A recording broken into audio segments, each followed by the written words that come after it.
My name is Leigh Hamby. I'm Chief Medical Officer for Piedmont Healthcare here in Atlanta, Georgia. Is this your first time at the IIE Engineering Lean Six Sigma Conference?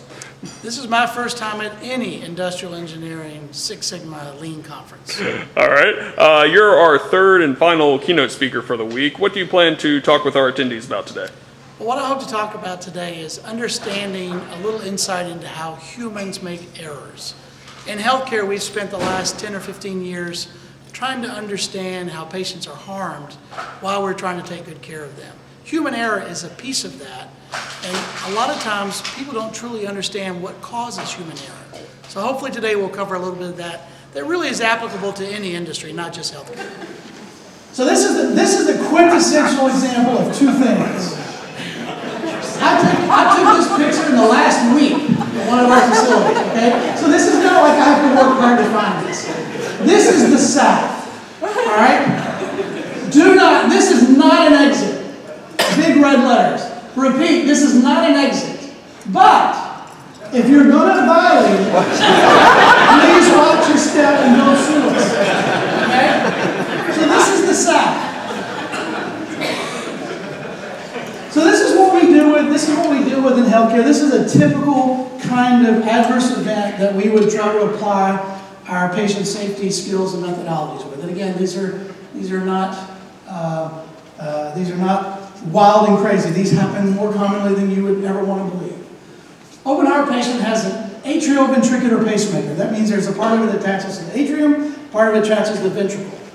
And it's attached to the heart during surgery. So they attach it to the heart, they sew it in the heart, and they bring it out through some wires coming out of the chest. In fact, here's an x-ray of kind of what it looks like. This is a child who has this, but it was an adult in the particular case that we're talking about. So here's the atrium of the heart. Remember, that's the top of the heart. It starts the beat. Here's the ventricle where all the blood comes out. It's the bottom of the heart.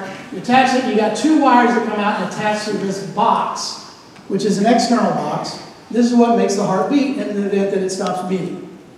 Okay? This is what the box looks like. There's two ports, right? Each box has a port. And now we get to the most interesting, one of the first things about healthcare that's very interesting. We got 2 pounds of boxes. Now, what determines what boxes we use? A, the one that makes the most sense, best for the patient. B, the one that the supply chain guy just got the best deal on. C, the one that the doctor learned to use in his residency and can't adapt to any other boxes, so that's the one we have. So we have one unique one for every doctor. All of the above, right? So if you're a nurse, your job is to figure out who the doctor is, what kind of pacemaker it is, and get the right box at the bedside, because this thing actually makes the heart beat. If the heart stops beating for whatever reason, they do that from time to time after surgery. Here's the atrial. This is the top part of the heart, and this is the ventricle. So you want the box to go atrial-ventricle, atrial-ventricle. That's why they call it AV pacemaker. Well, somebody hooked the wires up backwards. The heart does not like to go backwards. Okay? The heart can't go backwards, so it causes an immediate cardiac arrest. I mean, it's instantaneous when this happens. So you've got to be asking yourself, well, surely, Hamby, there's very important labels that tell you which is an atrial wire and which is a ventricular wire. You're just doing a $30,000 operation on somebody, and it all hinges on the heart, and you got 2 switches. Surely, you've invested in some really useful labels that account for human error, right? Yes, we did. Yes, we did. We got 2 pieces of silk tape that come out of the nurse's the pocket and whatever Sharpie she happens to have. Now, when this happens, how have we responded in the past?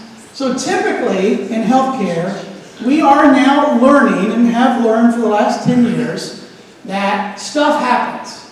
All right? We do things that are inherently dangerous to patients. We give them toxic chemicals, we cut them open, we subject them to all kinds of drugs and stuff. I mean, those are inherently dangerous things.